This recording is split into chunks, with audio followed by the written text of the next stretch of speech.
Sa ibang balita, inatake at ninakawan pa ang isang UP professor sa loob mismo ng UP Diliman campus noong Miyerkules.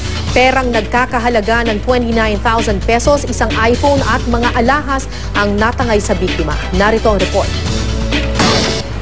Nitong nagdaang Miyerkules, isang propesor ng University of the Philippines Diliman ang inatake ng mga kalalakihan sa kapinagnakawan bandang alas 4:30 ng hapon sa parking lot sa tapat ng Palma Hall na nasa loob mismo ng nasabing universidad.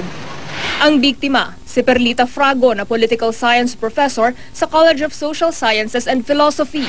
May tumulak sa akin, papasok sa loob. Nakita ko parang madami sila.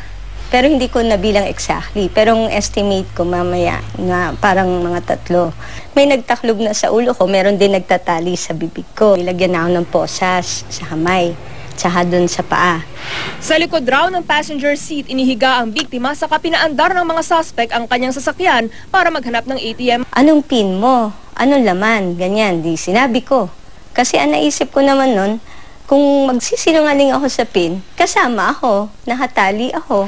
Matapos matangay ang 29,000 pesos mula sa ATM card ng biktima, kasama ang ilang alahas at isang iPhone, nagpaikot-ikot pa raw sa pagmamaneho ang mga suspect. Nagbalak raw ang mga ito na ibaba siya sa Cavite o Tagaytay. Pero sa huli ay ibinalik siya uli sa parking lot sa loob ng UP pasado alas 5 ng hapon. Sa ngayon ay iniimbestigahan na ng Quezon City Police ang insidente. Samantala, payo ng mga otoridad, maging alerto kapag nasa parking lot.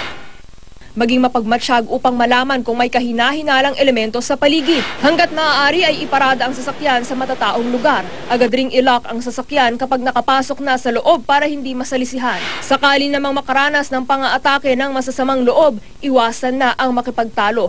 Tricia Zafra, GMA News.